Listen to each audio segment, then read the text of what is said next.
Greetings, dear listeners. We're back today on another Sabbath, April 23rd, 2022. I'm joined with Michael here on Skype. We are connected via the internet, this World Wide Web, believe it or not. Who is this spider that created this web anyway, Michael?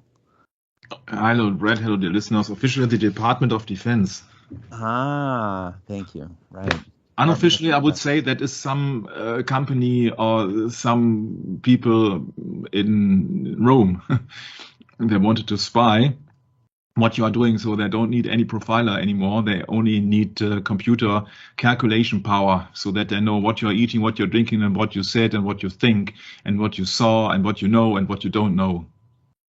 Interesting. That's a very interesting point, Michael. It's like what I believe Tom Fress of Inquisition Update has said before. It's like the new confessional. Yeah, it's the Inquisition, actually. It's the Inquisition beforehand, so that you cannot say that, no, I didn't say that, when they can actually prove that, you said on the 8th of September 1995 to a certain Mr. So-and-so, yeah, you said that sentence because we got a record on that, because they can get access to your credit cards, to your medical cards, to your records, to your pay bills, to your interest in YouTube, social media, all the stuff. Yeah, but just... Yeah, anything and everything, more or less. Yeah, they want to know everything about you. So if you are a threat to the government, or if you just be the humble servant. Mm-hmm. So we are not the one or the other. We are just Bible-believing Christians. We are just looking for the truth. This is session 28 already on JFK. Don't know how many sessions it will be. I can only assure you that the real interesting things are coming up. And this is just a session I did also in German. This session is being called The Sacrificed King. It's, of course, about John F. Kennedy. But not quite, because it focuses very much on the Texas School Book Depository on the left side. That is the building who allegedly, Lee Harvey Oswald shot your president. But before I go into this content, I would like to go in more recent matters, because I found a comment on a German page. It is very interesting. I have translated it into English. It's called, "Sorry, you are the freak. You simply overslept the zeitgeist. Facts are fully 20th century. Now it's all about attitude to ideology or indoctrination. If you come around the corner with your realistic worldview, then you can't expect acceptance today. Grow up and let the Greens, so the Green Party, for example, explain the world to you, then you will be fine again." Yeah. So it is not about facts. Facts are fully 20th century. You are just old-fashioned guy if you believe in facts. Facts doesn't matter. Facts don't matter anymore. It is just if you have the right attitude. Yeah. Please don't forget the gender age, and please don't forget all the people who are then going on for Friday for Future and all the things. It does not have anything to do with facts. Yeah. Actually, facts are... Yeah, it's just about having the right attitude to belong to the masses of people. Yeah, that was the first one I found. I found that quite fitting here. Mm-hmm. The second one I found is very interesting. It is in German, but I can, of course, really simple translate it into English, or American English. This is in the making, history in the making, the biggest tower they have ever erected. Between 900 and 1,400 meters. That is about, I'd say, about 2,200 feet and 3,000 something feet. Yeah, so that would be the highest tower ever built. Isn't that pretty? Has nothing to do with the obelisk. Sure. This is the Burj Khalifa, up to this very day, the biggest tower in the world. And nothing to do with the pyramid. And this is the new super tower building, which is called then the Dubai Creek. Mm-hmm. And now it gets really interesting, because the new super tower shall have gardens like the antique 7 world wonders, the Hanging Gardens of Semiramis. I said, what? Oh, that is interesting, because what they don't tell you is that Semiramis was the wife of Nimrod, and Nimrod was the one who was allegedly building the Tower of Babel, and there you got also the biblical reference to Genesis 11, as well as the Freemason reference of the building of something which is very high and important, and you which should be like gods. I would like to ascend above the heights of the clouds with the biggest tower possible, which is, of course, nothing else than the Tower of Babel or Babylon or Nimrod or what the pagan king and all of the things. They don't tell you that. They only tell you the name of the Hanging Gardens of Semiramis, and nobody tells you in the mainstream media that she used to be the wife of Nimrod. She used to be the founder of a religion where it is about her chopped husband who once then been resurrected, and all the mystics about it, and all the evergreen trees we have spoken before. So when we were talking about the Easter festivities in the Bible, and the Easter being a pagan festival, I think it was 2 weeks ago or so, then you might have thought, okay, that's old-fashioned stuff, it's interesting to know, but it does not affect my daily life. And now you see that it is history in the making, that a new super tower structure, the biggest tower and the tallest tower in the world, also resembles the Hanging Gardens of Semiramis. So it is Nimrod Babel once again. It is not old-fashioned. It has not disappeared.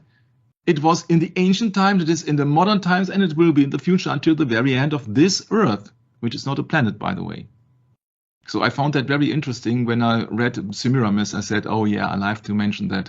The Hanging Gardens of Semiramis, also called the Hanging Gardens of Babylon. Oh, interesting. Yeah. Also interesting is a special movie here I found from the actor Charles Heston, who had a Q clearance because he served as a nuclear armament topics training film narrator for the military. So this guy is not also the usual actor.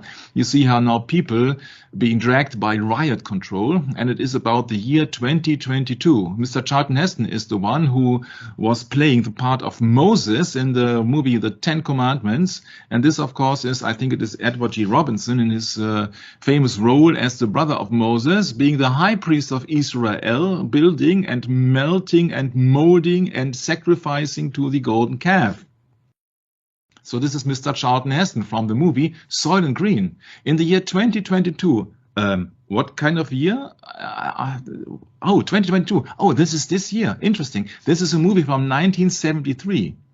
People are still the same in 2022.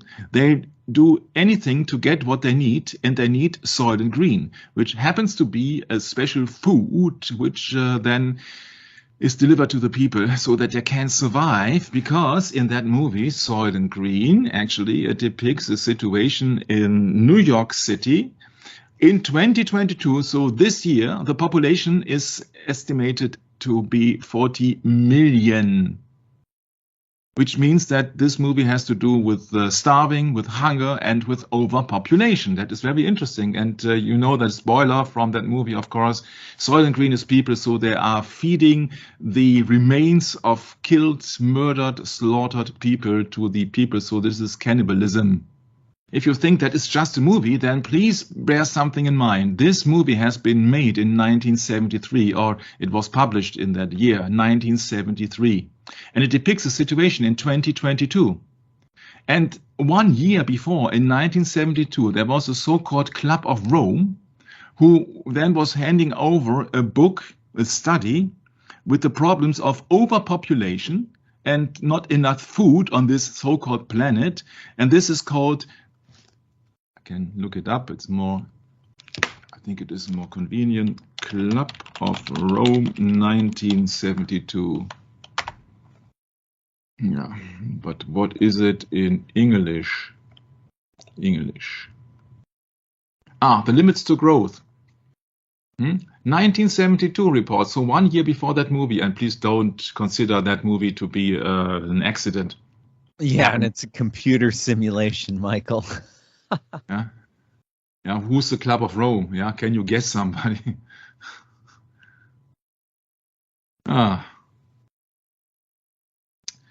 It's always all roads lead to Rome. sure do. I cannot say it so elaborately as our. I think he's Scottish, or he is Scottish. All roads lead to Rome. What's the name of the guy again? Who made all the documentaries about the Alan Lamont. Alan Lamont, yes. Yeah. Now he's got a very interesting accent. I really like his accent. Mm-hmm. Yeah, you can tell that he's coming from Scotland or somebody else. He's somewhere else. Since you bring up Alan Lamont, all I have to say is it's really sad that he never took Jörg Glismann seriously when Jörg Glismann gave him that book. Romanism and the Reformation, and told him to check it out, and he never did, apparently, because he never got back to Jörg.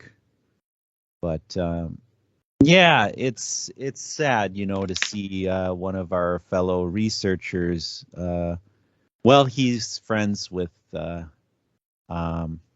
John Phelps, so I guess that's Alan Lamont was someone that I met online too, and I had correspondence with him back in those days in 2014, and several other people online, and only have contact with one of those people in the group that I met still, my friend in Canada there, and so I don't know.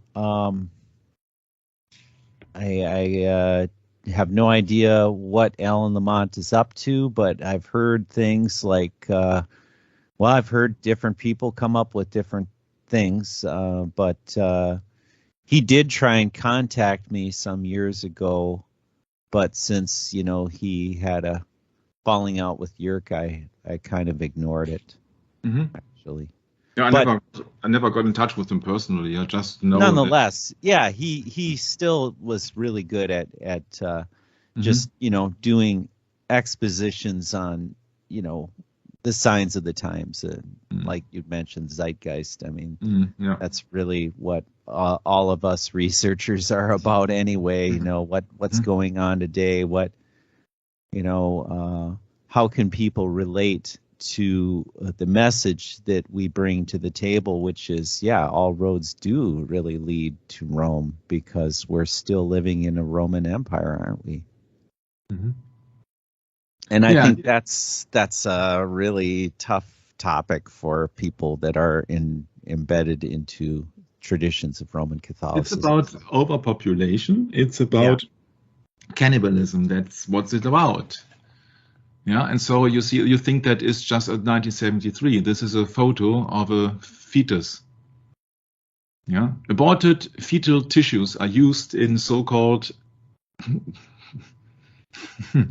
and they have been experimentally tested on orphans and on mentally handicapped children. Experimental tests on babies from mothers in prisons. Experimental tests on 1 million people in then colonial Belgian Congo. There is so much information in this shocking video, a must watch. Yes, and this is the main ingredients from Mr. Stanley Plotkin, the godfather of these. He says, yes, we used fetuses. Yeah, he said that in one of his studies, they're using 76 of them. And they were harvesting them for cells. And they were then been implemented in their so-called medicine. Yeah, that's the problem. Yeah, and this is pure cannibalism. If somebody is implanting you some remains of a dead human, be it 3 months old or be it 50 years old, does not matter. Yeah, these are people. This is really interesting. When we were doing the Science is a New Religion series, I think I mentioned him as well, and there was also some remark of him in the 9-hour confession here, that he said that, yes, I know that I'm the individual who will burn in hell, but also the Catholic Church, they are also promoting it, or something like this. And he was just using in the same content with hell, he was mentioning the Catholic Church, which I found very remarkable in that combination. Yeah, very telling, isn't it? Very telling, yes. Yeah. And this is a deposition here for 9 hours, 9 hours deposition. And I think that also it is on Jörg's video channel, but I really cannot get grasp of his address at the moment. So please. But you see that you have Satanism everywhere. This is not just a usual guy from the internet. This is a channel here from MIT, Open Courseware, with 3.8 million subscribers. This is nothing less but the Massachusetts Institute for Technology.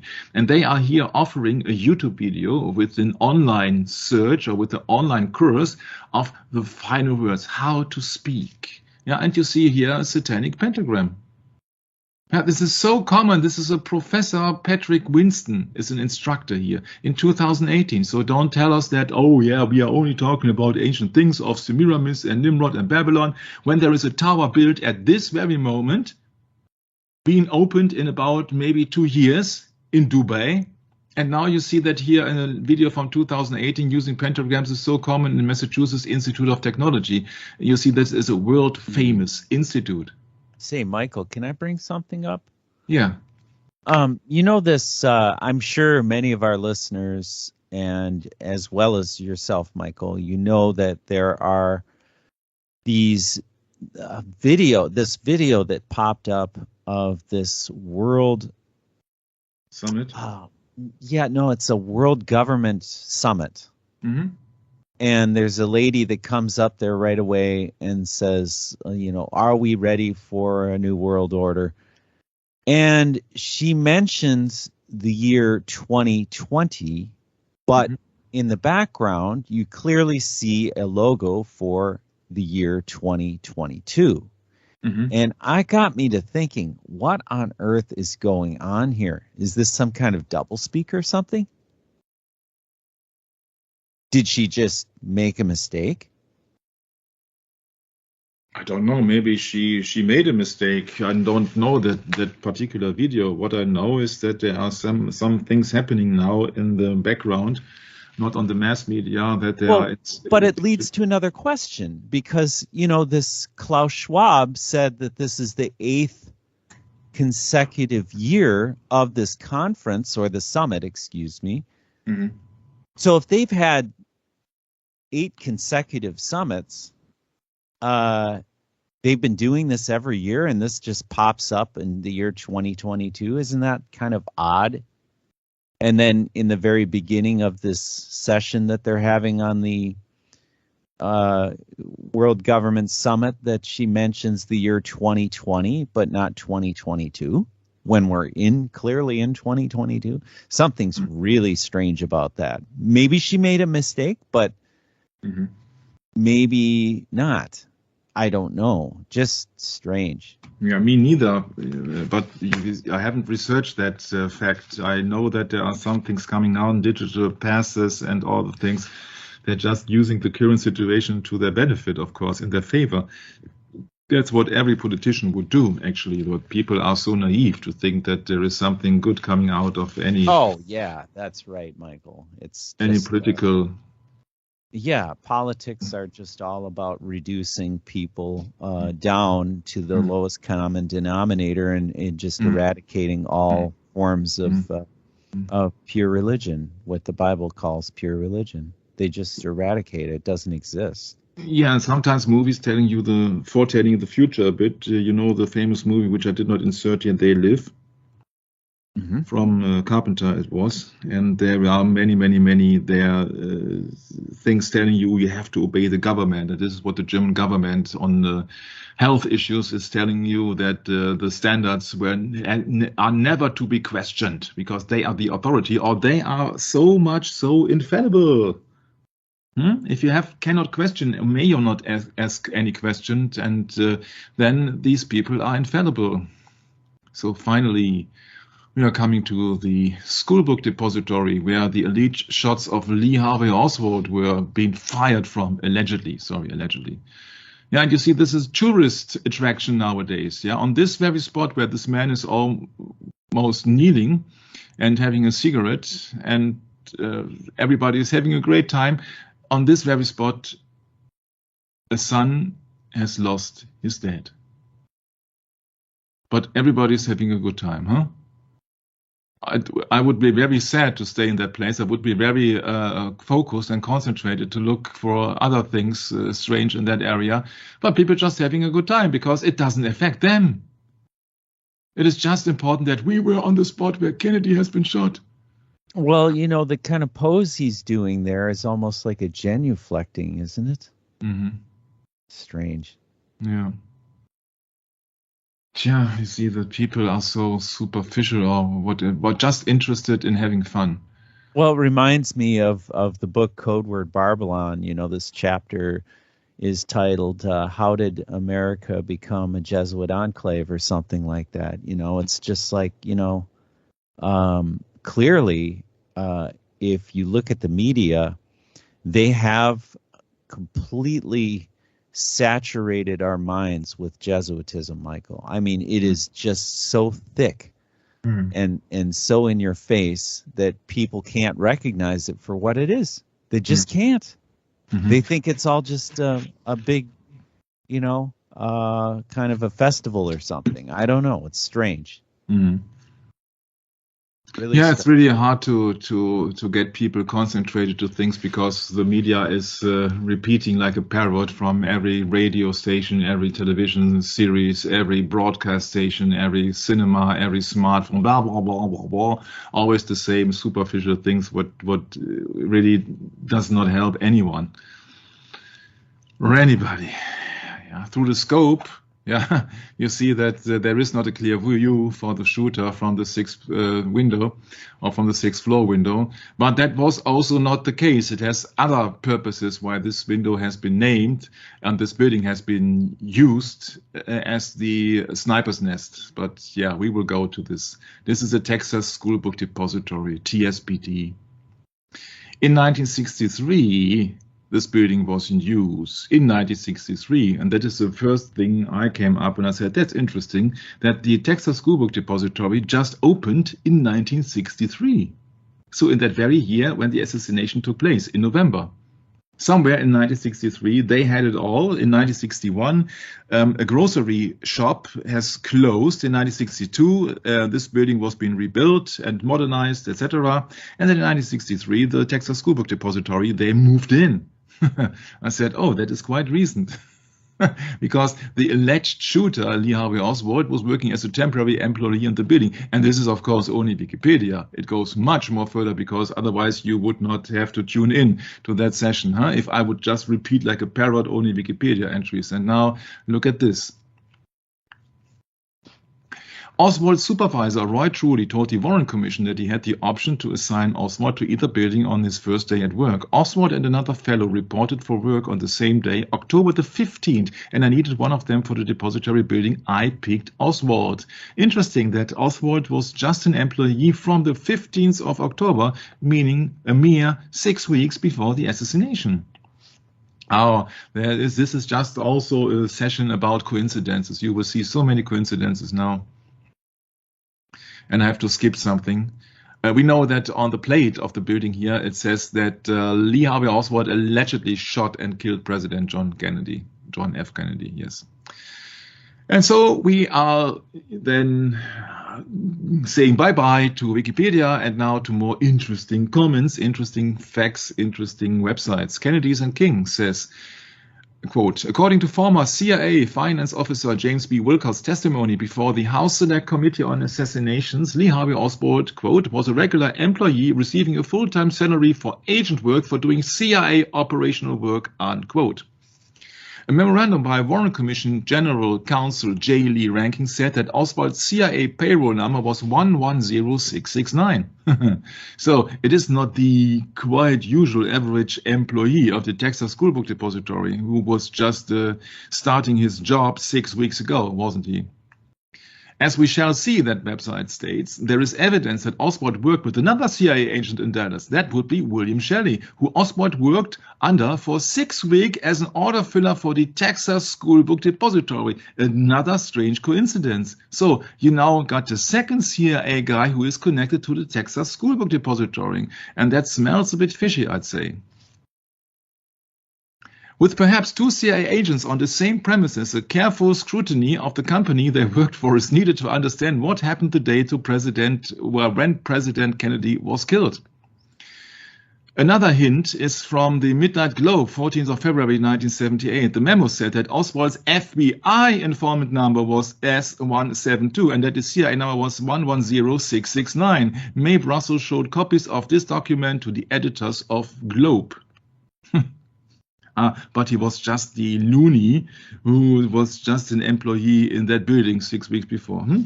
So you can tell that Wikipedia may not tell you the entire truth because they don't want to have some concerned civilians. You shall not be concerned. You just follow the rules. You follow the orders. Please don't ask any questions. Just obey the authorities.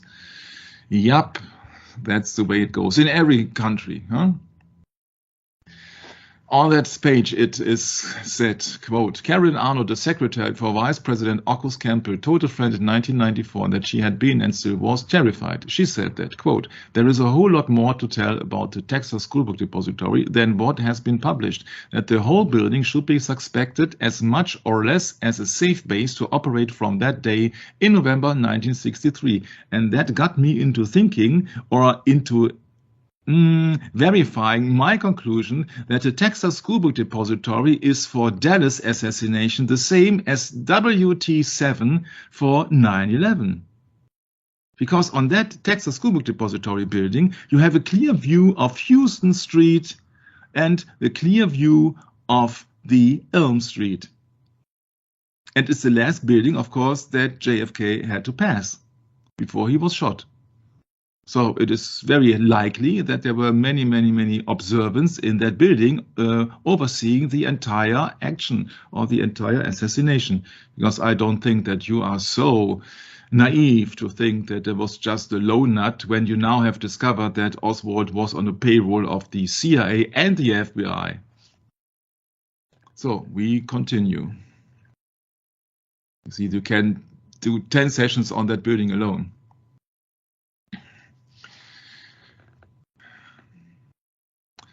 The letters came from Larry Ray Harris, a prominent researcher of the Kennedy assassination who knew a lot about the shooting of Officer Tippit. That was the unlucky policeman who was shot after Lee Harvey Oswald was departing from the Schoolbook Depository, who knew a lot about the shooting of Officer Tippit and was featured in the British television documentary The Man Who Killed Kennedy.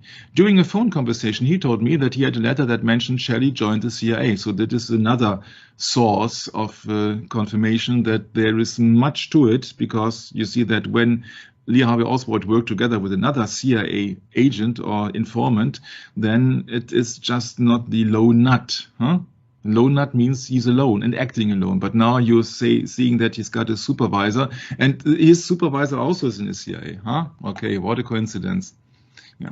You can, of course, look it up everywhere on the internet. Just hand over some form of raw information, and you can go into your own research, because I'm not want not to focus about the Texas Schoolbook Depository for quite a long time, although it is maybe very interesting to go into this. But if you don't think that this is resembles a temple, because of the front door entrance with the columns and the strange incidents with all the brackets on the window with 11 brackets on top and all the other artifacts, you see clearly that this building has been placed on purpose to a Freemason place in a temple court. So then, of course, it is the building from which the execution took place.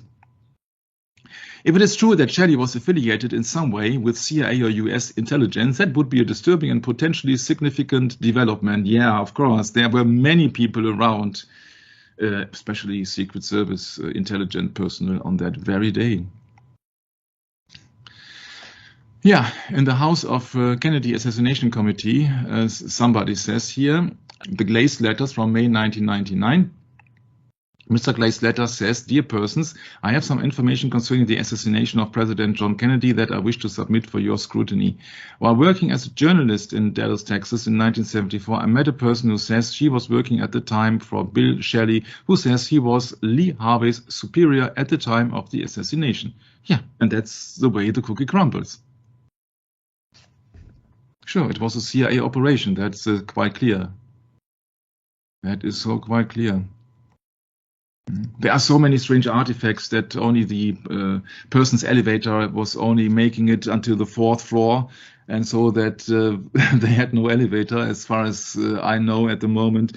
But why did they then try to carry all these big and heavy boxes onto the 6th floor? Yeah, you can ask yourself. You can start actually the research. I just don't want to go into all the nitty-gritty. I just want to focus on the Freemason side in the Dealey Plaza and what the function is of the Texas Schoolbook Depository. And of course, it serves a highly regarded function here. Shelley's second claim was that he joined the CIA in 1947, the year when the CIA was formed. The Dallas City Directory lists William Shelley as a clerk for the Hugh Perry Book Depository, the old name for the Texas Schoolbook Depository. So he was a guy who had some experience in that field. If Shelley's claim to Gaze about his association with the CIA is true, it indicates that he was leading a double life as a schoolbook man as well as an intelligence operative. Yeah, what do you think? What was the purpose of Lee Harvey Oswald then? If he was then being signed to the Texas Schoolbook Depository 6 weeks before the assassination took place. Of course, these are people in cover. They have a cover, and they're just working there to spy and to do some preparations, for example, to smuggle something in, to smuggle something out, to get used to this procedure. Of course, this is a military operation. Yeah, that does not surprise me.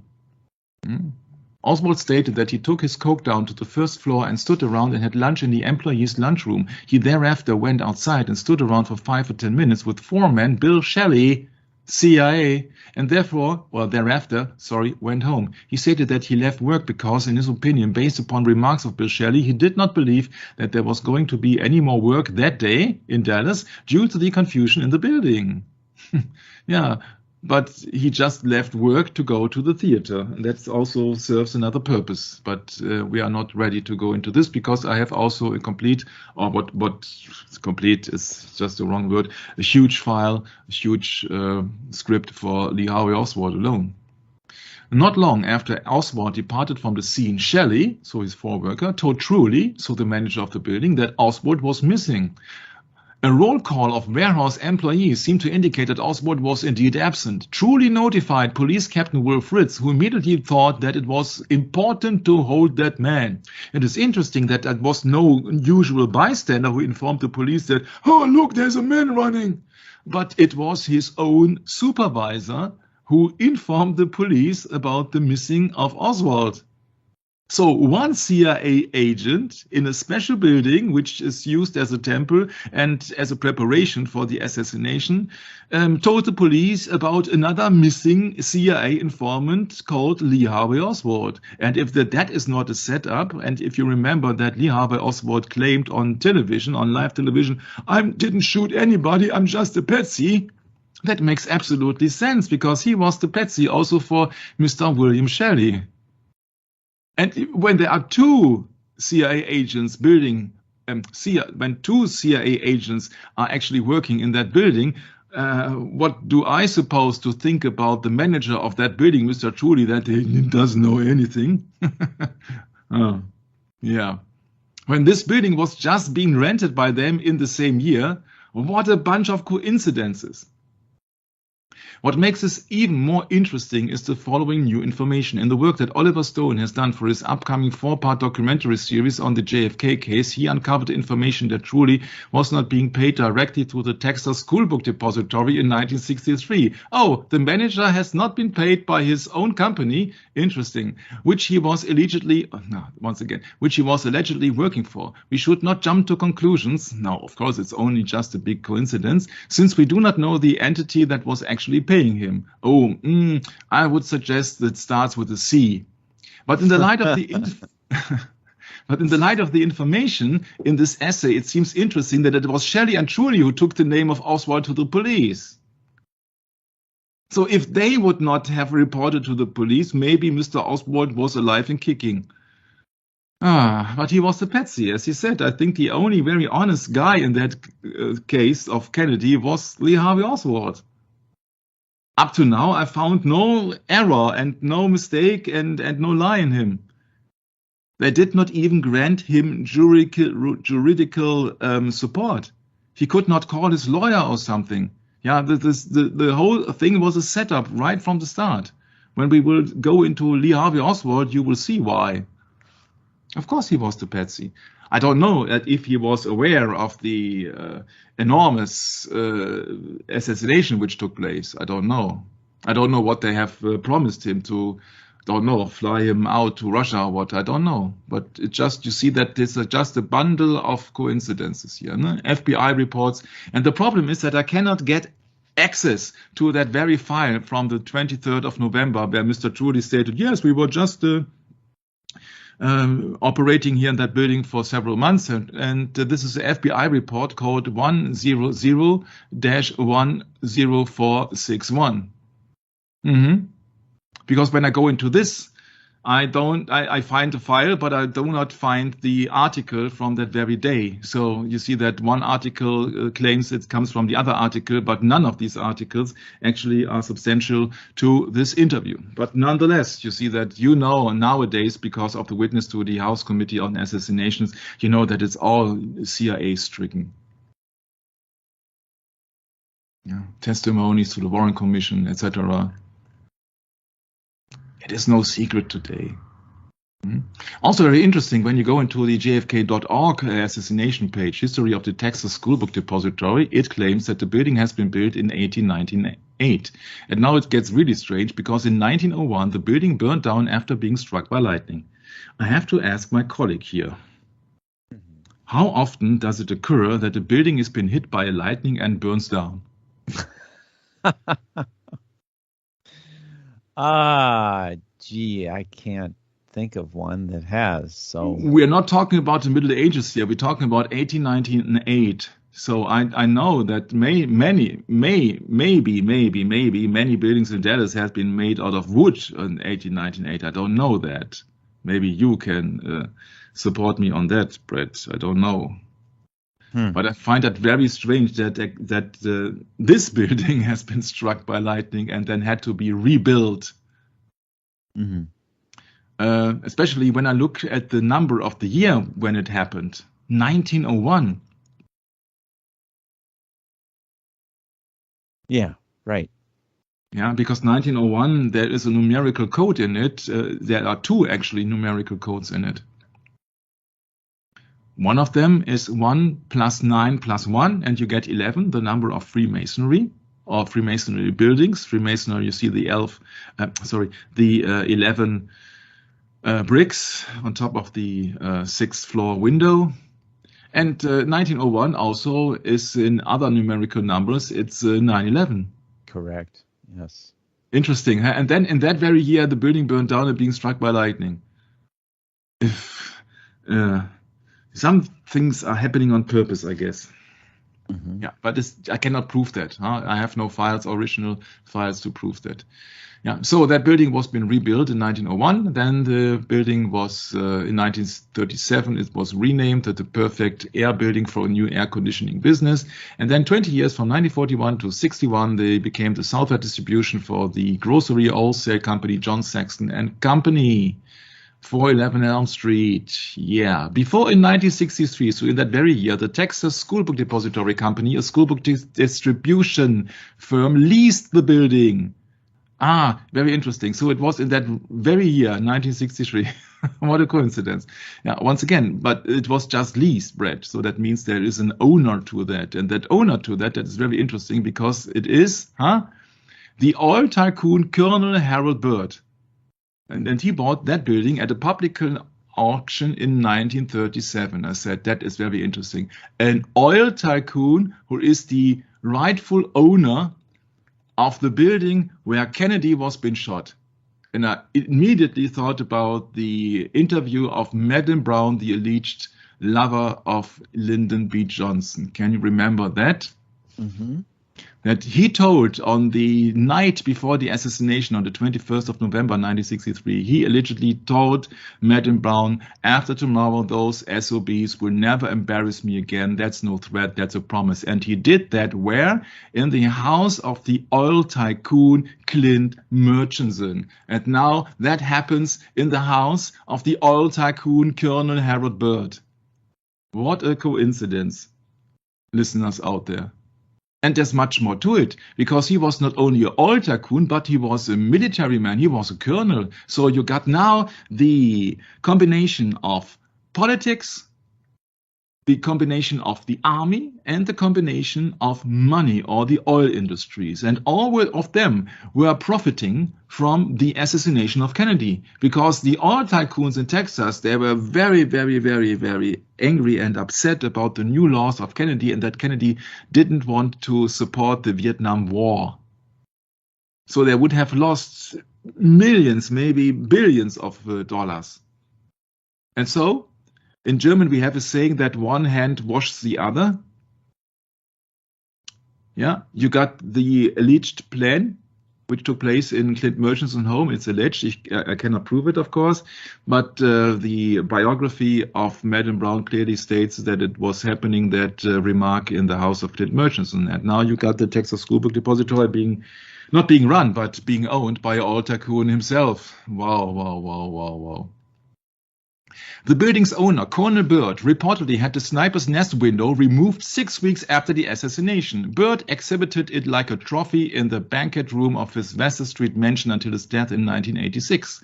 Yeah, I know that we have gone into this quite a few number of sessions before, but nevertheless, you can guess or you can smell how Mr. Colonel Byrd, the oil tycoon, saw Mr. Kennedy. Yeah, it was like a trophy. Yeah.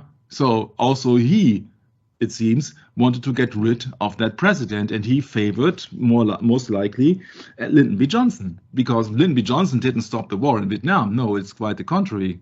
Lyndon B. Johnson, together with, of course, the Archbishop of New York, Colonel Spellman, or Spelly's War, they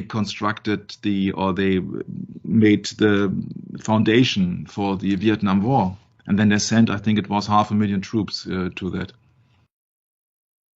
Yeah, if you really think that is a session of coincidences, yeah, you have to think about coincidences. Yeah. Yeah, the book of Oswald is Innocent says, in 1963, Jack Kaysen decided to get a lease on the 411 Elm Street building. The owner was D. Harold Byrd, an ultra-conservative oil tycoon. Byrd was a colonel in the Civil Air Patrol, CAP, for Texas and Louisiana. Serving under him as a CAP commander was David Ferry, a CIA contract pilot. Yeah, David Ferry has also been named by the Jim Garrison trial. Among Byrd's cadets were Lee Harvey Oswald and Barry Seal. As a cadet, Seal was a gun smuggler, flying wooden crates filled with guns and ammo from the Lacombe airfield in Louisiana. Ferry paid Seal $400 a week to fly his cargo. And Lee Harvey Oswald also was being signed for that Civil Air Patrol. So it's a big club. Byrd was connected to the mafia through his employee J.R. Stanley, and I said, oh, that is very interesting. What was the character in their television series Dallas once again? It's called J.R. Ewing, huh? Yeah, it's just another coincidence here. An associate of E.E. Wallace, who in turn had business dealings with those involved in the aforementioned Chicago syndicate invasion of Dallas in 1946. David Byrd was the co-director of Dorchester Gas Producing with Jack Crichton, an oilman and member of the Army Intelligence Reserve. Crichton and George Herbert Walker Bush raised funds for anti-Castro Cubans and Operation 40, a group that upon receiving orders assassinated military or political leaders, etc. in foreign countries, blah, blah, blah, blah, blah. Maybe you know that story of Operation 40, then you come to the conclusion that Barry Seal did not do anything by chance. But you see, you got all the information still on the internet. We're not China here. Not now. Yeah. But there are also people who are mocking these researchers and say there is no evidence that there was a conspiracy, and also Mr. Byrd has not the slightest role in hiring Oswald to the depository. No, it's all just a big coincidences. It's all the problem actually is that the evidence is slowly missing, fading away, being deleted, or in the matter of national security, Brett and all the other American listeners, your government is refusing to open all the files to you, even almost 60 years later. What does that tell you about the state of your state? Yeah? The current state of your so-called republic? Oh, again, I can't help but think of Code Word Babylon. Yeah. How America became a Jesuit enclave. Yeah. Nothing new here. No. So after the assassination, it was being run as a Texas school book depository. Okay. But then, of course, it was being created into a museum for the two upper floors. Yeah. Yeah, you see that struck by lightning and burned on May 1901. Interesting. Very interesting. Yeah. So there's an old postcard or so. I cannot see if that is made out of wood or made of cement or steel or what. I simply cannot see that. I don't know. But it's very interesting that it burned down in 1901. So it has been rebuilt. Temple has been rebuilt. Yeah. On July the 4th, 1939, oil tycoon Colonel D. Harold Byrd purchased the building as a public auction. I said, oh, that is very strange because that is Independence Day, isn't it? He was a patriot through and through. Huh? Yeah. So Byrd's career included co-founding the Civil Air Patrol and founding his explorer cousin, Admiral Richard E. Byrd, who named an Antarctic mountain range after the colonel. Yeah, and this Mr. Byrd, Admiral, he allegedly went to the North Pole, but he didn't. Yeah, so it was a false claim. Yeah, so that I don't know. And he was being financed by John D. Rockefeller and Edsel Ford. Edsel Ford being a Freemason. Yeah, you guessed it. Yeah, not only Mr. Ford, but also his son Edsel, after whom he has then named a very unlucky automobile, which sold terribly in the 1950s, I think it was. Yeah, so that was being founded by National Geographic Society, New York Times, etc., etc., etc. And the plane of the cousin of the owner of the Texas School Book Depository has been stored or is on display in the Henry Ford Museum in Dearborn, Michigan. Henry Ford being a 33-degree Freemason, once again, ironically or not ironically, not far from the Lincoln Continental Custom Limousine in which Kennedy was assassinated. So that is the very plane, allegedly. And this, of course, is the famous automobile, or isn't it? I don't know. So maybe it is also a replica. I don't know. I don't care also because that thing has been refurbished. Of course, yeah, 33-degree Freemasons. Yeah, this is also an incorrect picture, but when we go to the assassination, you will see why. So the building was just leased, but the owner was still Mr. Colonel Oil Tycoon Byrd. Yeah, and there were coming bulky packages arrived in a co-worker's car on the morning of the assassination. Yep. Why not? Huh? It's just a coincidence. There was also another small fire inside the building in early 1973. I said, yeah, of course, that building has been very famous for being burning, leading to Mayhay defaulting on the $650,000 loan. Very interesting sum, Brett, no? $650,000. Has nothing to do with Freemasonry, obviously, huh? 6 + 5. My.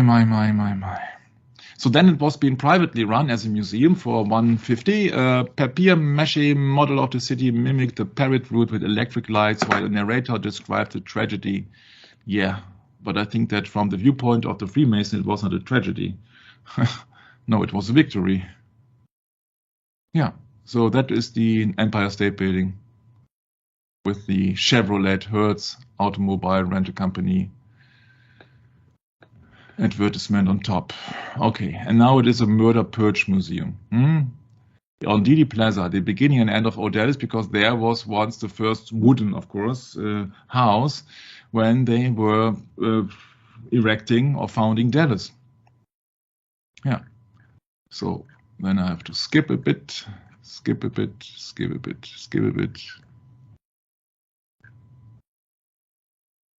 Yeah, for me, the hint is that Lee Harvey Oswald was just being under contract from that school book depository around 6 weeks before. In 1963, and that is a file I cannot find, the file DL100-10461, FBI report by investigator Ned Pinkston, a statement by Roy Truly, the manager of the building. He told the agents that this company, quote, has occupied the building at 411 Elm Street for only a few months. So not only since a few months, but also for only a few months. Interesting. Yeah.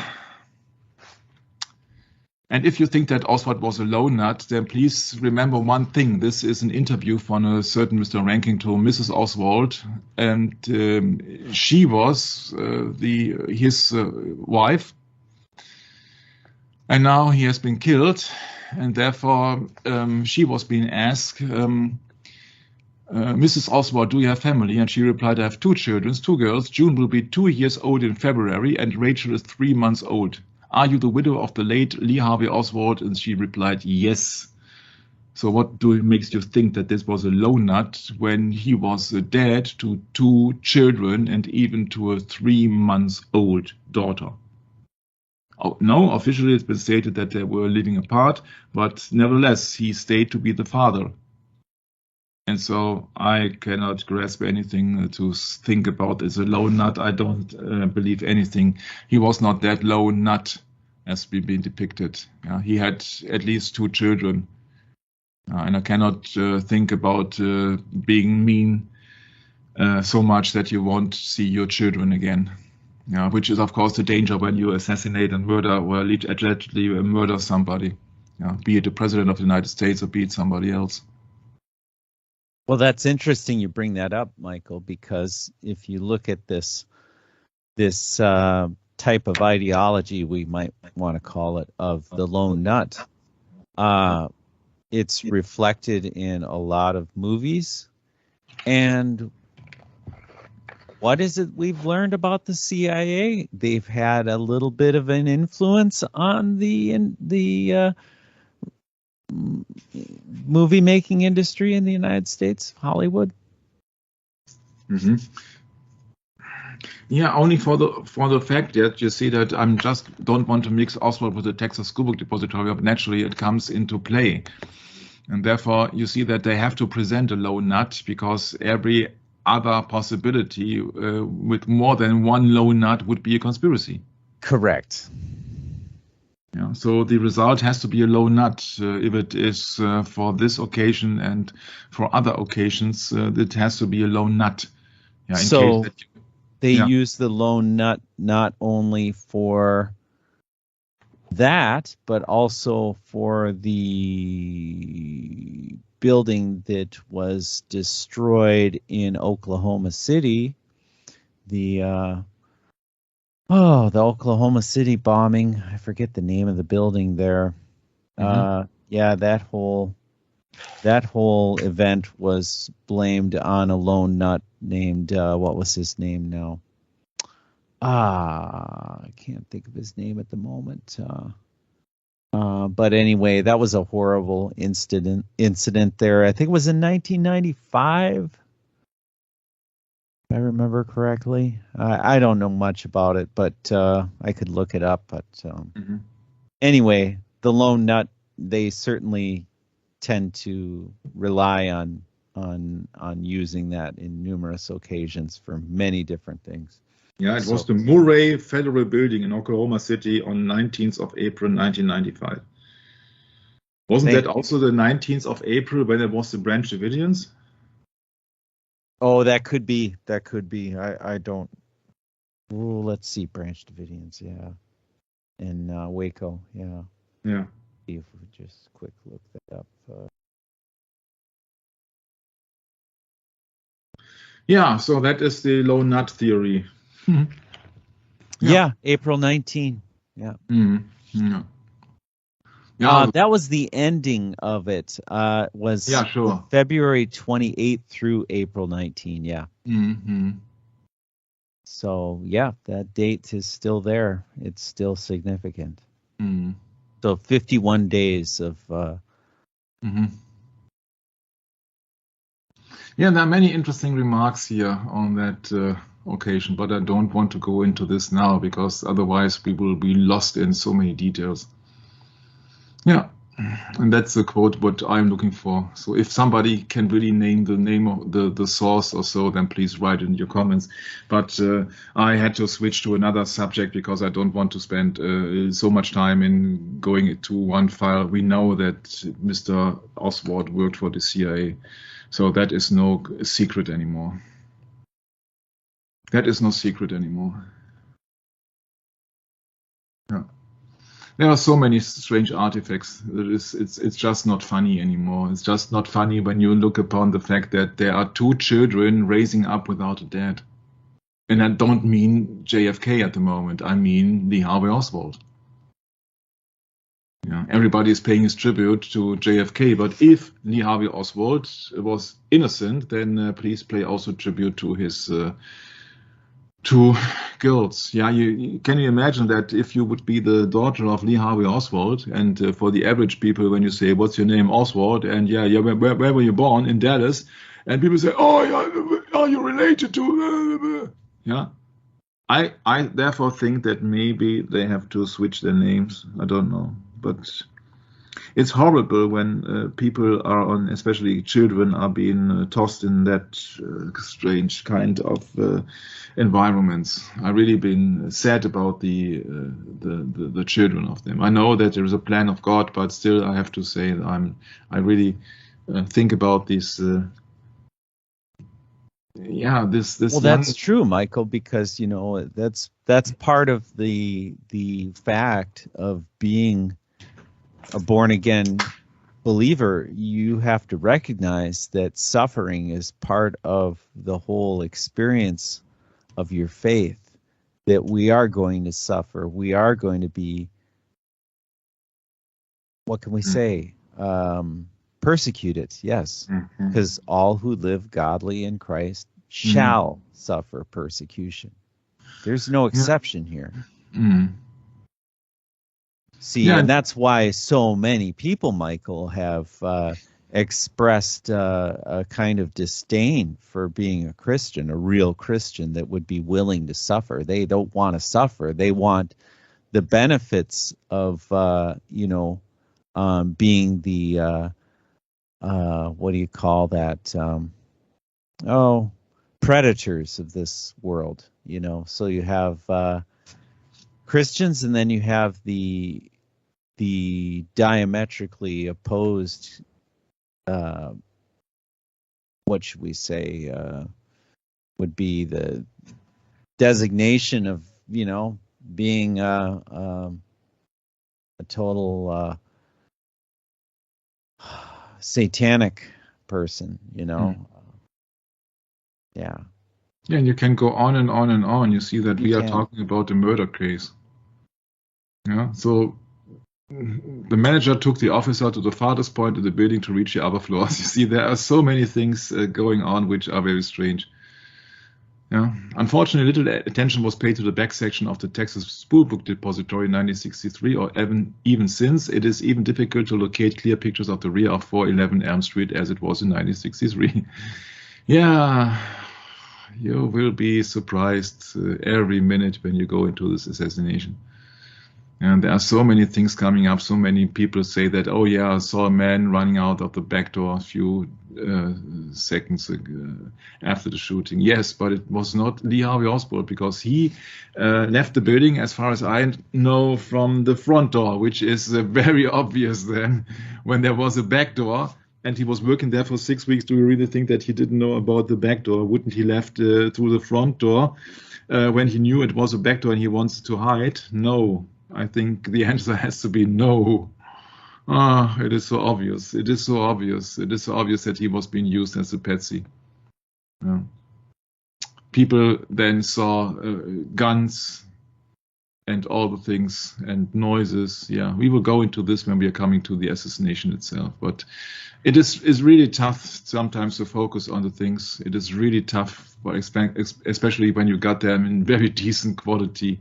It's really sometimes it's really a mess. Yeah, sometimes you have it on 90 degrees apart. Sometimes the quality is extremely bad, and so research into the Kennedys things. Sometimes it's totally a waste of time. Yeah, because it is not supposed to be there. Yeah, you're not supposed to know that. You are supposed to believe. You are supposed to follow the government. You're supposed to be, a humbling servant of the state. Yeah, you are supposed to obey. You're not supposed to raise any questions. Yeah, but Mr. Truly was truly the director and superintendent of operations. Yeah, maybe also the operation happening on November the 22nd. Huh? Yeah, and the only report says that the Texas School Book Depository was been occupied before 1963 was actually coming from the Secret Service. So all other sources said that they just started in 1963. Of course, you believe the Secret Service, sure. Yeah, they are absolutely totally honest to you because it is there in their name, secret, huh? Oh yeah. The problem is that we are talking about 1963, all the grain images here. You see that it's, even if you just want to focus, you don't see nothing. That's the real problem with it. Yeah, there are few pictures, and if then you don't see the things that I would like to see. Yeah, you just have decent, or you just have good quality close-ups, but you don't have the the things to go into real research when it comes to pictures. And what does it say about pictures and movies? I guess, and I suppose that all things can be faked. Yeah. So every year, 500,000 people are then visiting the Texas School Book Depository. 500,000 people are going to the Freemason Temple without even knowing it. Yeah. So the floor is in really good shape, of course, but the stairs are an illusion. And I said, okay, not only the stairs is an illusion there, all the things are an illusion there, because it is for indoctrination. Yeah?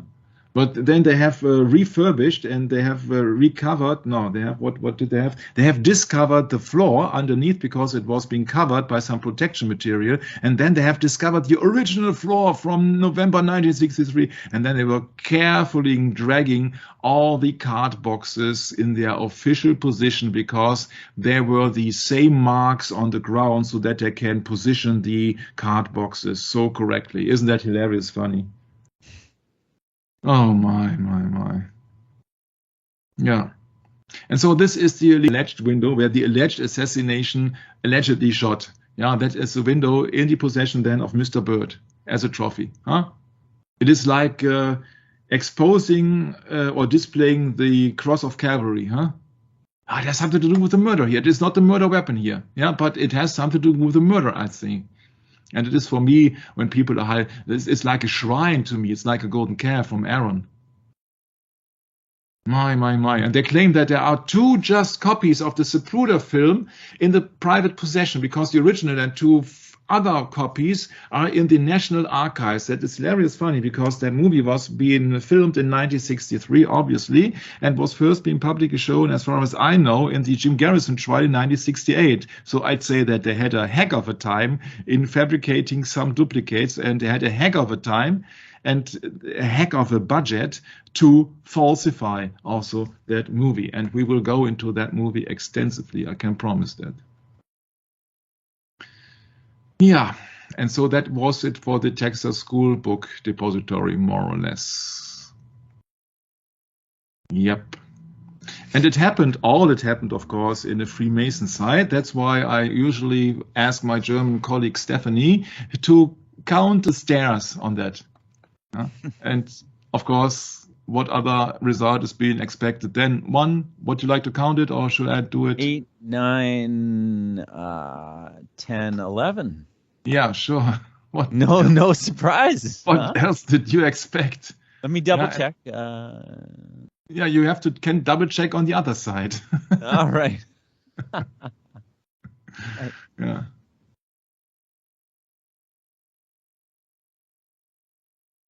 Nine, 10, 11. Yep. Yeah, surely. Yeah.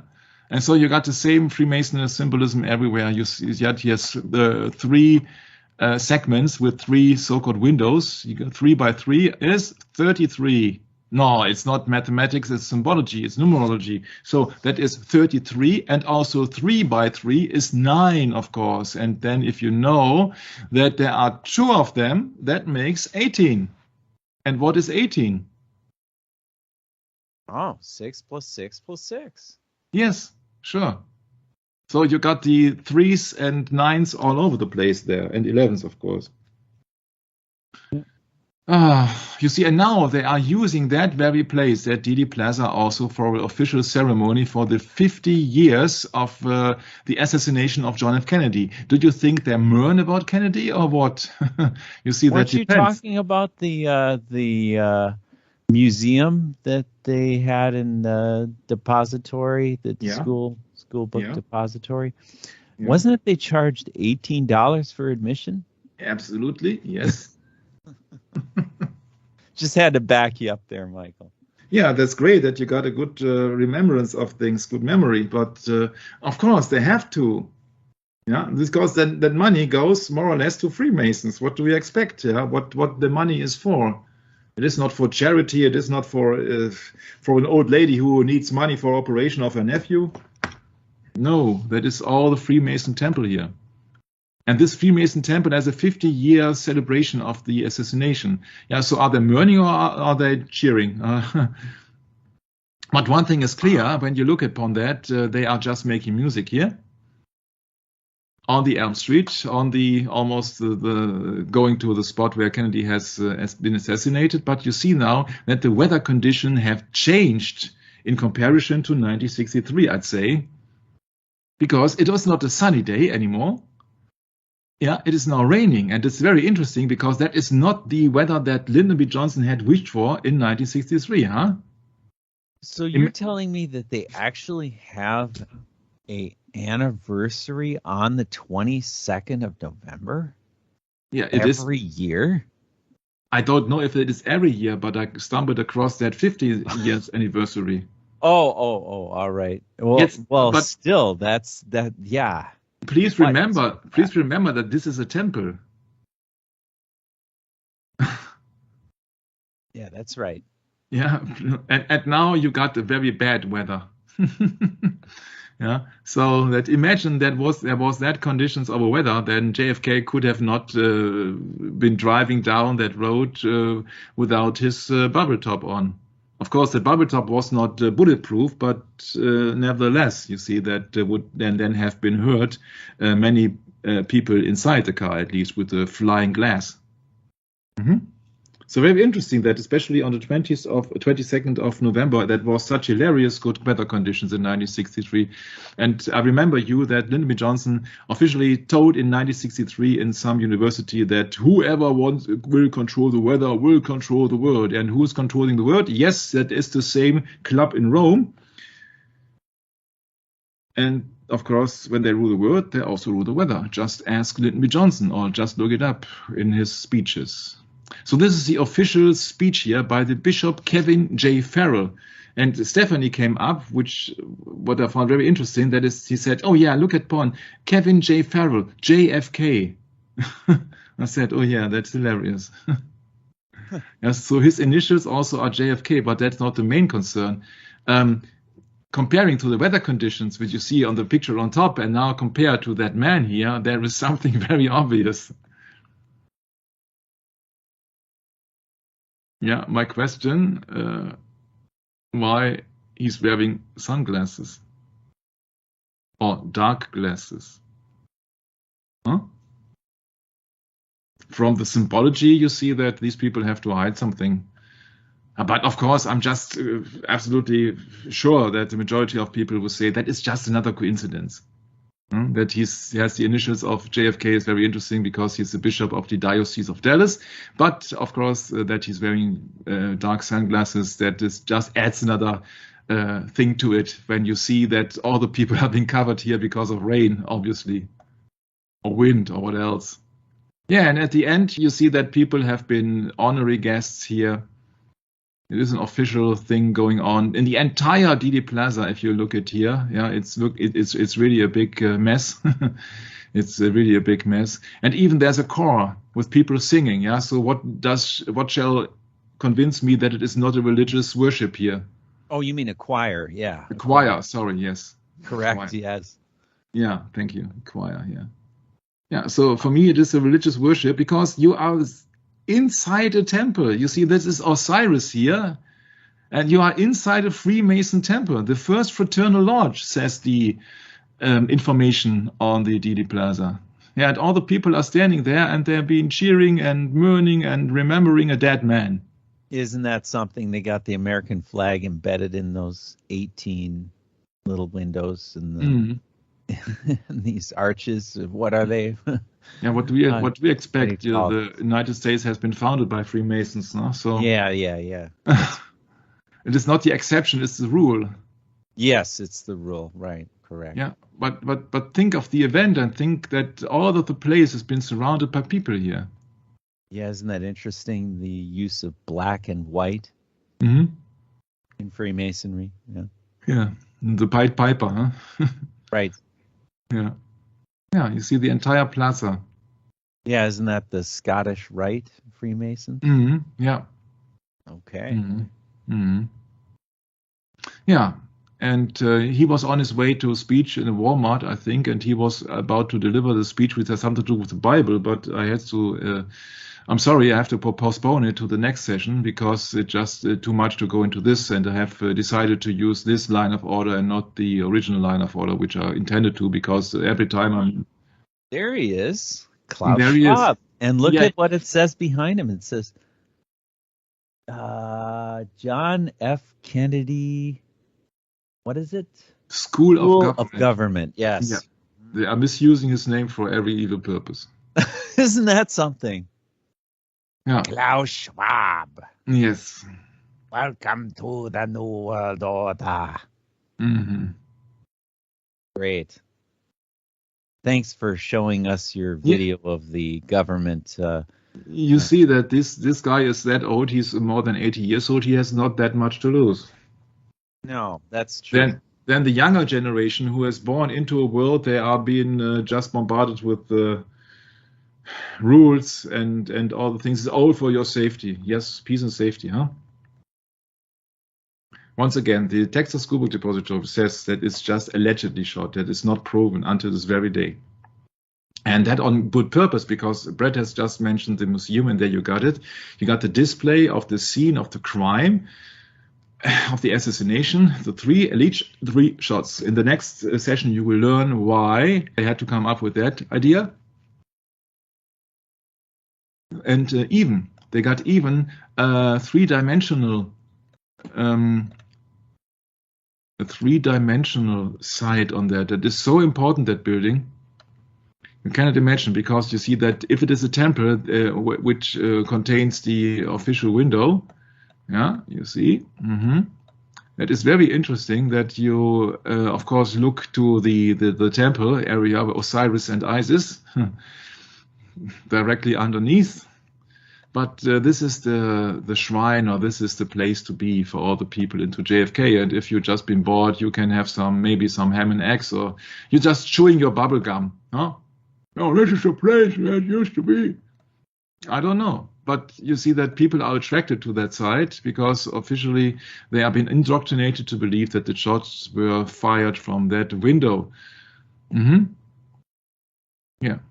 Therefore, Mr. Kennedy is the object of desire for the one who are mourning and for the other who are cheering. And for the one who like to mourn, yeah, you see this is a Kennedy memorial, which looks like a cube, and it is a cube. If it looks like a cube and it sounds like a cube, then it is a cube. And this is a cube. A cube is a depiction of Satan, and especially when it's a black cube. Yeah, but this is John F. Kennedy memorial plate. Yeah, doesn't help anybody, but it looks very, very interesting. When you know that this is black and it's a cube, and what it is black and it is surrounded by a cube, more or less, then you know it has something to do with Satan and 666, and maybe then you can also see this old insignia from IHS, where many people mistake that for Isis Horus Set, and then you would be at the Egyptian Trinity once again. But you think of that age which is depicted here, which looks like a staff or broken staff with a tail on it. And this is not by coincidence, because the astrological symbol of Saturn, the planet Saturn, is a cross also with that serpentine, let's say, serpentine. Yeah, so that is also a very interesting symbol. If you think of that in religious terms, then it depicts a cross with a snake. Huh? Wow. That I hope that keeps you into thinking about the meaning of symbolism. Yeah, I know that it used to be a sickle here, so that Father Time is also another depiction of Saturn. But nevertheless, yeah, look at the symbology by many things. Nobody is doing anything for random or just out of too much time on their hands or so. So the black cube, and that is also not a black but a white cube, where the Kennedy Memorial Plate is being covered by. So cube is a Saturn analogy, so Saturn. So it is a worship also of JFK, but not in a good term. It is a satanic place.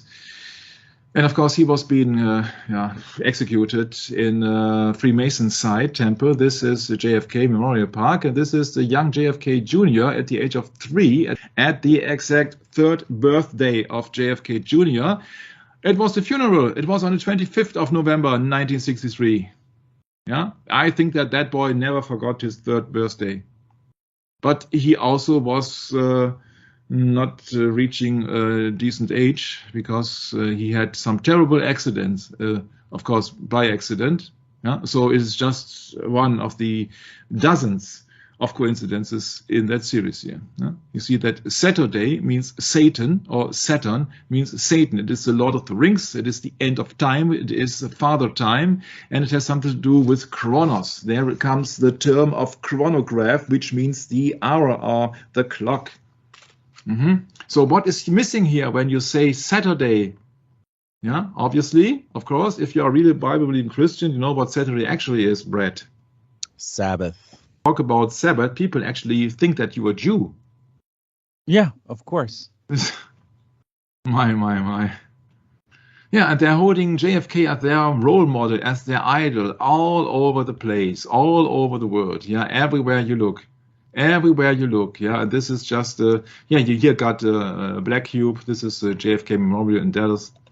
Yeah, and they are building memorials, images, and idols. So Kennedy serves as an image. Yeah, so here's this city of Australia, I don't know what it is that here, but Australia remembers, and all over the world you see these stones, these stones and columns, and also the NASA.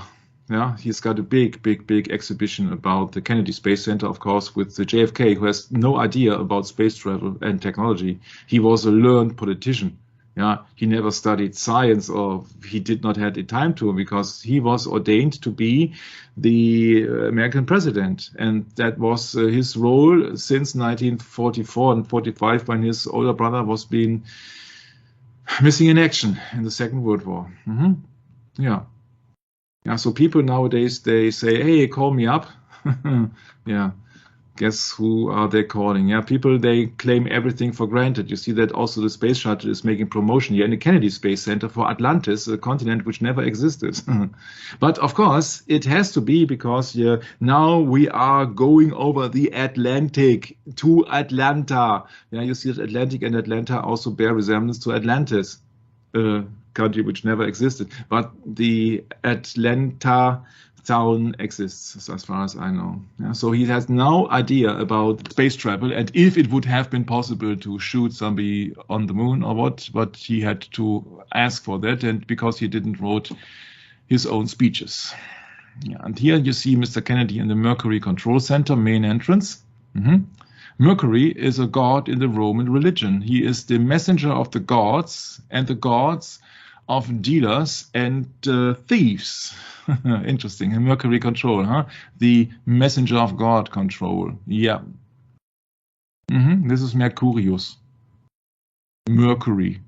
Yeah, he's got some wings on his head, and yeah, you see Asterix from Asterix and Obelix. Yeah, guess why he is then wearing a hat with 2 wings, huh?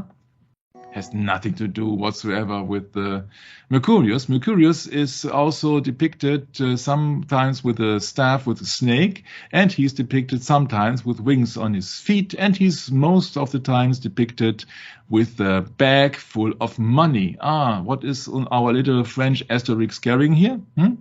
Beside a sword? Yeah, and you think that is all a big coincidence? Yes, sure. That's why he also been on the 500. Cinquecento means 500 in Italian. Bill. Now, that's not much money, but nevertheless. Yeah, but what did he know? He was a politician, and now they are using his name for everything. Yeah, even Klaus Schwab. So, wow. Shall we do another shorter session, or shall I continue? That is. You can continue, Michael. I can continue one. So this is a very interesting video of our researcher William Cooper. This guy who was in the Marines, then having published his work called Behold a Pale Horse. And he has made a video, or at least 3 parts of it, called Kennedy the Sacrifice King. That's why I chose the title of that series session to be the same. And he says, look at that. He have also founded the first house on the Dealey Plaza. The first fraternal lodge was here, and also the first court building, etc., etc. You cannot read all the things here, but it was the birthplace of Dallas, and there is what the temple is now. And that was the Masonic Lodge of Scottish Rite, and therefore Mr. Norman was spot on saying that, oh yeah, it's no coincidence that they had these Scottish guys coming up there. I even forgot to mention that in the German script. Yeah, but when it is a lodge, you see that lodge reminds me of this series. Yeah. You know who they are.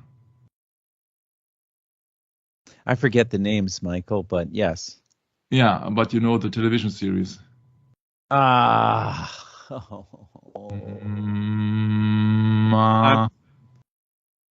I'm gonna fall flat on my face. Oh, the Muppets. The Muppets. Oh, Muppet Show. Yes, the man puppets. Yeah, the Muppets. Yeah, sure.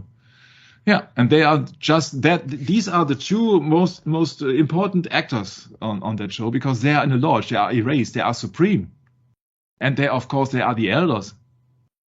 Yeah, people think that it's just a humorous by effect or addition or so. I think that these are the people who are actually ruling everything, because they are in the lodge.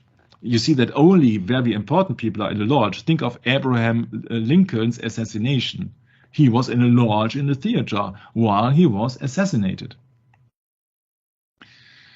Yeah, and you have several interesting things, because the lodge can also refer to Freemason. This is a very interesting and highly regarded movie by me. It's called The 39 Steps from the Jesuit trained Alfred Hitchcock. I cannot prove, and I have not researched if he was a Freemason, but nevertheless, here the shot and the murder happens from the lodge in the theater. Yeah, see, from a supreme standpoint where you oversee everything.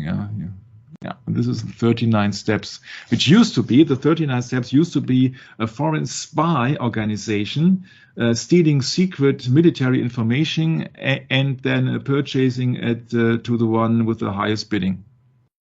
Interesting, secret organization, 39 Steps. Oh, the 39 Steps has something to do with the 3 by 13, or can it have something to do with the steps and initiation and the lodge? Yeah, that's very interesting. That is, of course, based upon a novel, so it was not the original idea from Mr. Hitchcock. Nevertheless, yeah, Mr. Cooper also in the Sacrifice King video series. These are 3 very short videos. He's also mentioning the wafers on the top of the old red court building, and of course he has to mention, sure, because at the central main focus of attention here, the Osiris obelisk, actually depicting Nimrod, so the husband of Semiramis, which I was handing you over the new Tower Creek in Dubai. Semiramis, the Hanging Gardens, that was the alleged wife, but of course she never existed. So in that regard, or actually she is existing in the mythology under several names: Ishtar, Astarte, Astaroth, yeah, Semiramis, all the things. Yeah. And you got here this reflection pool. The reflection pool means that it's the reflection. It can also see it as a male and as a female object. You can also see that obelisk as the doctrine, and so the active principle, and the sea or the reflecting pool as the female object or the receiving. Yeah. Yeah, and then you got the doctrine and the church. Yeah, so the church is spreading the doctrine or multiplying the doctrine, so to speak. Yeah, and this is also very interesting when you see that Osiris as the sun god, actually at the moment he's the god of the underworld because yes, he's not complete, so he cannot be resurrected. Therefore, at the moment he's the lord of the underworld, meaning Satan. But originally he was the sun god because he was the male god of the Egyptian pagan trinity, which means that he was the sun and she, speaking of Isis, was the moon, depicting here as the reflection pool. But it's very interesting because if this reflection pool reflects the female part, then you got the reference to the official school book doctrine that the moon is just reflecting the sun. And this is official doctrine. The children have to learn it this way. Yeah. It has been taught that the moon does not shine on itself, and it's not a light source. The Bible clearly depicts it as a light source, but in the school books, the children have to learn, to get a decent grade, they have to learn that the moon is just reflecting the light of the sun. And you got the same symbology here. You got the erect phallus of Osiris or Nimrod, and then you got the receiving end as above, so below, from the reflecting pool. And this is sun and moon. And this is the same with the Apollo 11 ritual from the NASA. Neil Armstrong, Buzz Aldrin, Michael Collins. Yeah, because they were shooting a male phallus into the sky, allegedly landing on the moon, on the lunar crater. So a male object into a female object. Yeah, it's so easy. And you got that depiction here. So it's just several occasions. Osiris, Isis, doctrine and church, male, female, sun, moon. Going further, sorry. Bill is stating that Kennedy was not assassinated by anyone who stood behind this grassy knoll, because you know that he's got another theory, of course.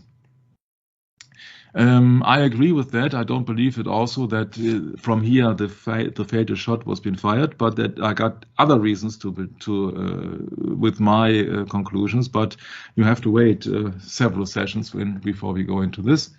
He said that no assassin would ever choose this location. No, some would have chosen that location, but it's just too complicated to go into this now. Yeah. And of course, there were many distractions on that site. Many people also said they had more than 3 shots. But it was efficiently, and it was especially on purpose, that people should believe in the shots that they came from the grassy knoll. For me, it is a bit too obvious when you see all the smoke coming here that some people were being shooting there, because if you are a shooter, you want to be uncovered, you want to have protection, you want to get rid out of the scene and not to be caught and not to be punished and jailed. And so therefore, I think there is much diversion going on here to distract the people, actually. So that is Kennedy. That is the sacrifice king. He is the king of the United States, and therefore for the average people, the most important king of all. Yeah, and he says, look at the surrounding, look at the Didi Plaza. It's the lampposts are in the shape of an exact triangle, and the symbol of the phallus of Osiris. And he says, and look at that here, you see the female womb symbology on the shape, on the arc of the windows on top also. So from every side you are looking, you got that theme. And he says there are also pentagrams on the columns. I cannot see that on that decent video here. It is years old.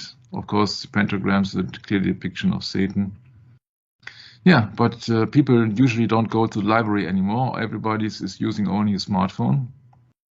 Yeah, and so the cookie crumbles. So this cookie crumbles. Yeah. So this is where Kennedy has been shot, and the Dallas Tax Building was also the building which carried, or which actually employed Mr. Abraham Zapruder. So either this or that is has the top of the pyramid, and yeah, you can say that this is no coincidence. Either the Dallas Tax Building or the Texas School Book Depository. It depends a little bit on your view. where you start your research also. So that is very much into the same thing, the mythology from the Egyptian mythology to the Babylonian mythology.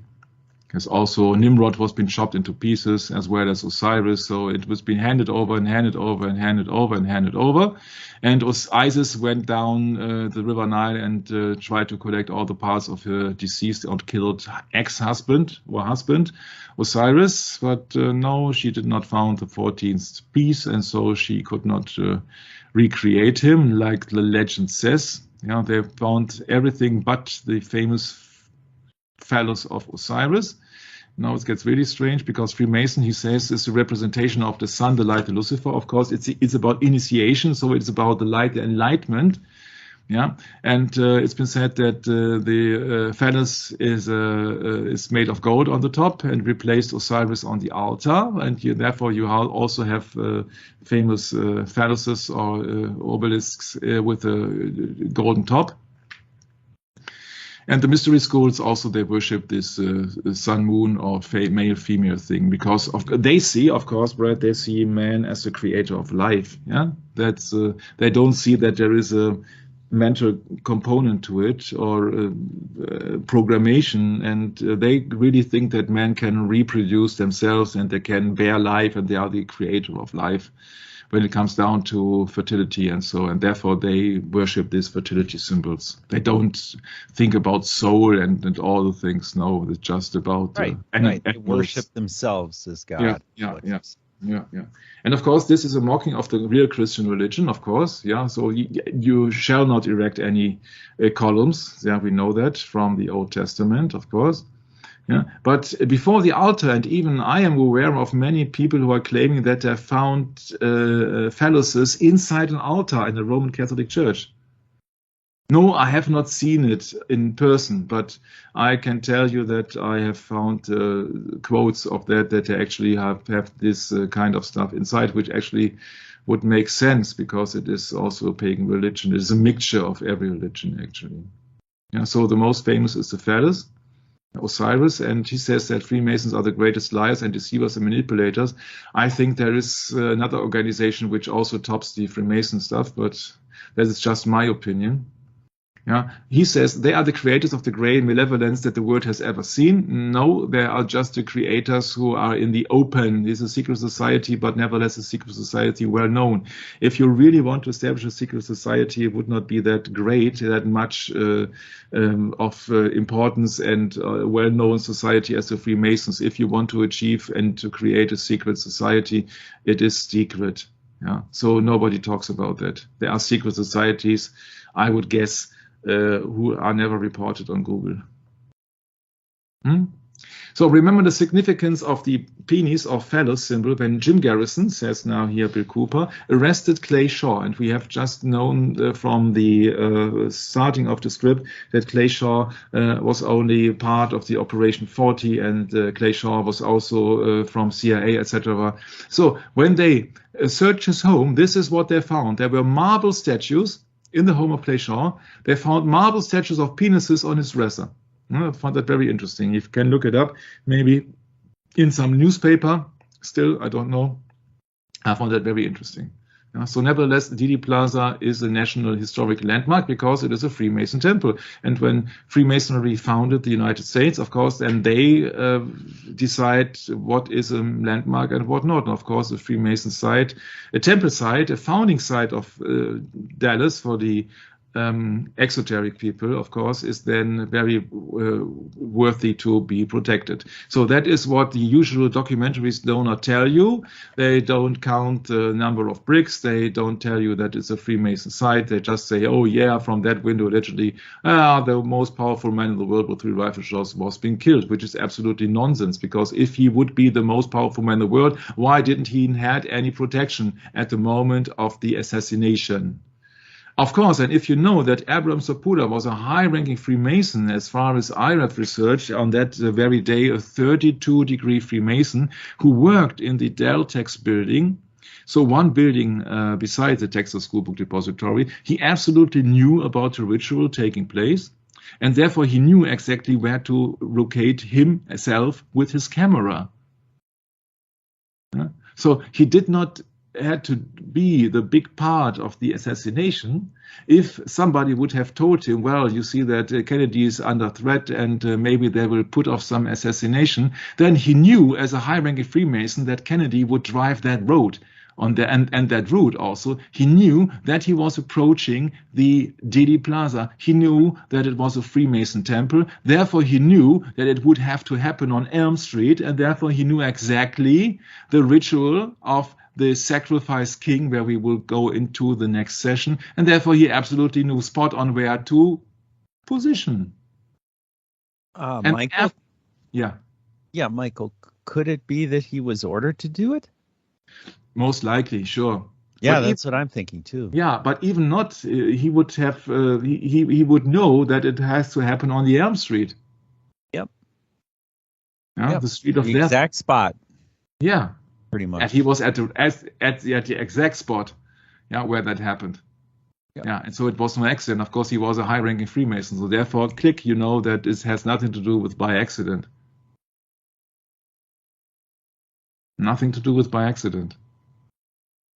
Even that drawing is incorrect because the tree, the branches, etc. This is far more covering the lane, but that's just a minor thing. Yeah. So he knew where to position himself. Yeah, exactly here. He was not here or here or here or on the other side. No, he was here. He knew exactly where to position himself. I think he was initiated highly enough to know that they want to get rid of him. Yeah, you see that everybody is connected to that. Freemasons everywhere. Well, if you just think about it, Michael, we covered that earlier in the session, is that movie wasn't released to the public until, was it 1968, some 5 years later? Something like that.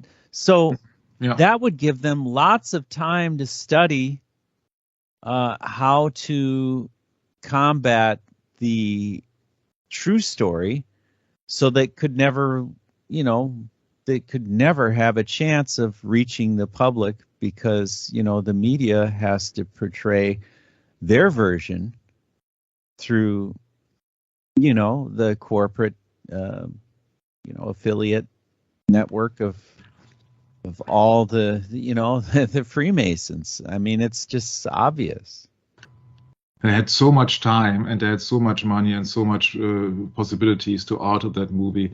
I have found a very interesting researcher, especially only on that occasion, and I have incorporated it in that script. It will come up, I think, in about 10 sessions from now. So. And he can also be spot on. There are so many things going on which has not been depicted in the Zapruder movie, that only one conclusion is possible, that this movie is heavily altered. Heavily. And well, yeah, that's what Daryl Eberhard has been telling us too. Mm-hmm. Yeah, very interesting. Mm-hmm. Yeah, there's some witnesses, and they say that they did something, and it is not depicted in the Zapruder movie. So it is very strange that there are some things are missing, and some things are not correctly displayed in the Zapruder film. I don't want to go into every detail now, but of course that movie had been made by a high-ranking Freemason. What do we expect? You see that he handed over the movie then to the newspaper, who allegedly could not then develop that movie, and therefore he sent that he made that contribution from that movie to Time magazine, which is of course Roman Catholic controlled. And so Time magazine, Time means Saturn, the father time. Yeah, so everywhere you look around that, and symbology and Freemasonry, then you see that of course they knew exactly what they were doing. And I know of so many movies, and all of them are very, very, very decent quality. And when we have to go into later sessions, you will see that they are contradicting themselves. And that's not only the big issue. The big issue is that do you really think for 1 minute that when somebody is willing to execute the American president on an open street in broad daylight, that he is using a guy with an amateur 8mm camera? And that is a question that I not much often have seen, that somebody is questioning this. Yeah? If you really shoot the American president, then that this is an ultimate trophy for the one who are responsible.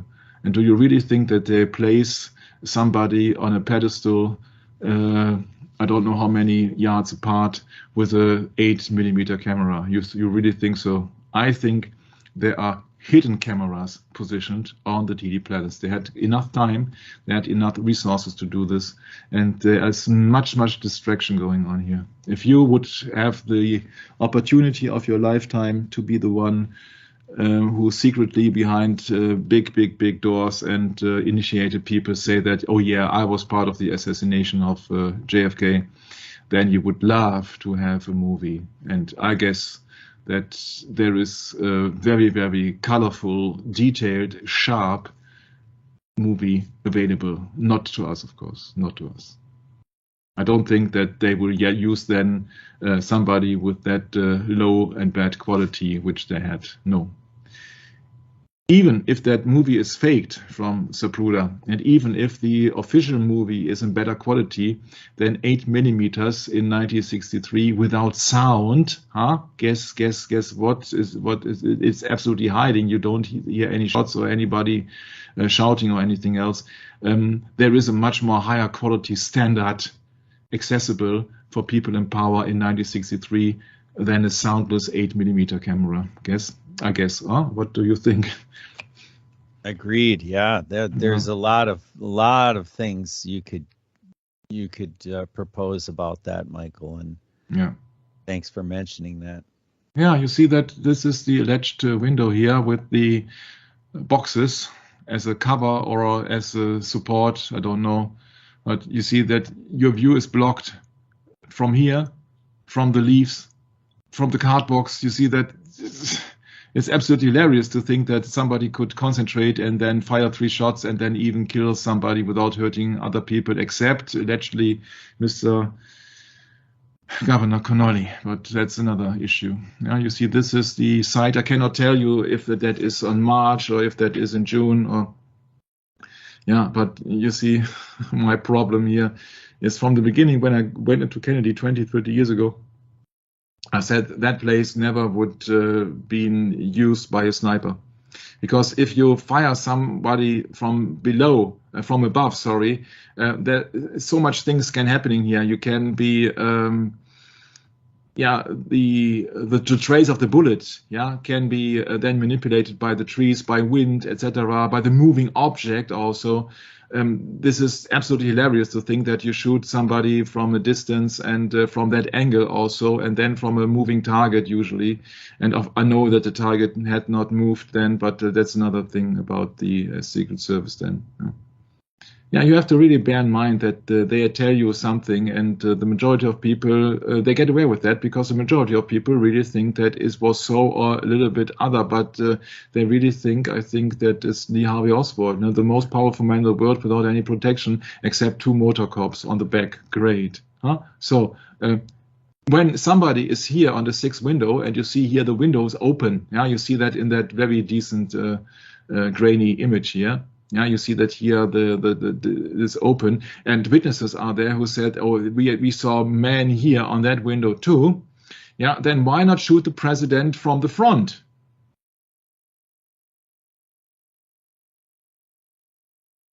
You have a much better visibility and a much better view and less distance and all the things. Why not shoot him from the front? Yeah, that is part of the ritual. The answer to that is part of the ritual, and also it has been covered up until this very day because many evidence is clearly missing until this very day. Yeah, and contradictions also from the one movie to the other movie, from Zapruder to Nix, about the car and its behavior. It's all about distraction here. The people have several items. One is the badge man. The second one is the limousine. The third one is then Lee Harvey Oswald. The fourth one is their building. The fifth one is then the grassy knoll. The sixth one is the smoke. The seventh one is the umbrella man. The eighth one is the trams. And you see that you will be tossed around like in a circus. You have to do that chronologically to get a glimpse of the things which are really happening. And if you would exclude the Freemason and its ritual, you would never come to the conclusion. And that is supposed to be that you never come to the conclusion. Yeah? You're not supposed to be. You have to obey. Yeah, they care for you. They think for you. Yeah, and they only got the best noble interests in mind. Sure. And that's why they did not send Kennedy down the road where the fewest buildings are there, that snipers would have a hard target to, and most probably would have no chance, because here the car would have been driving much faster than on the very sharp left turn on the Elm Street with a big, heavy, long limousine. My people, it's really so interesting and so easy to cover the things up.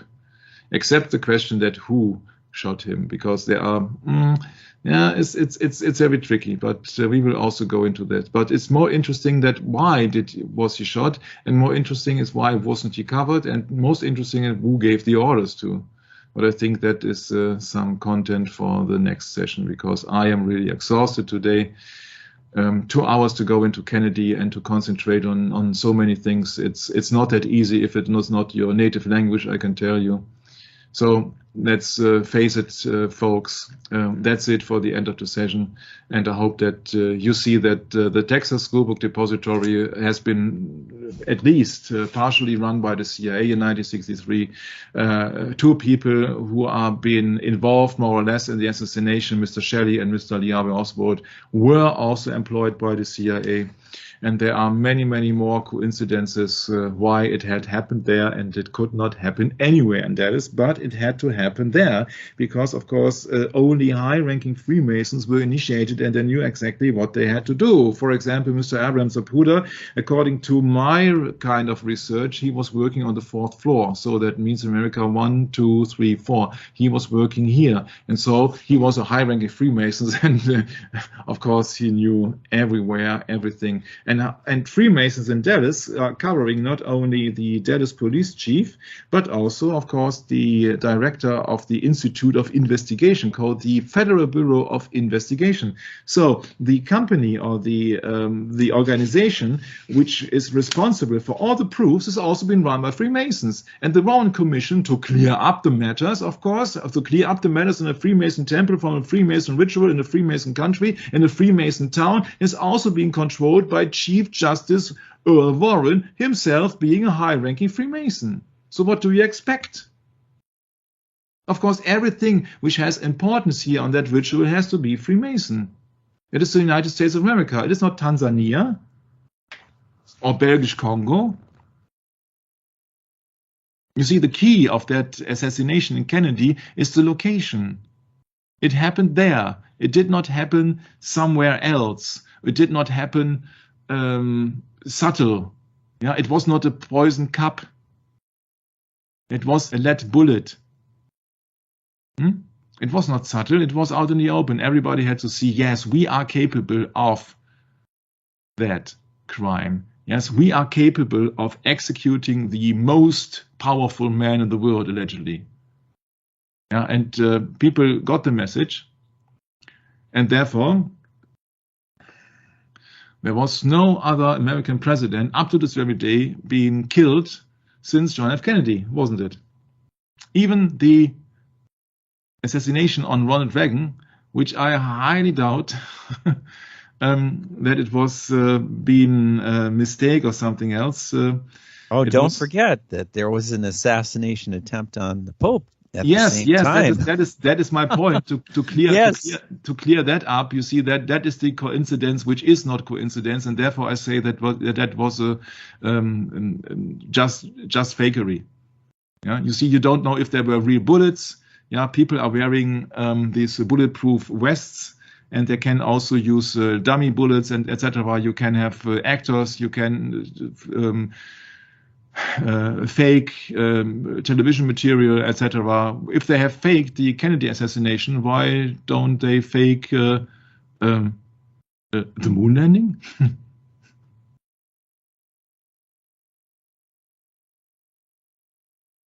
Yeah, there is a saying that says, "Fool me once, fool me."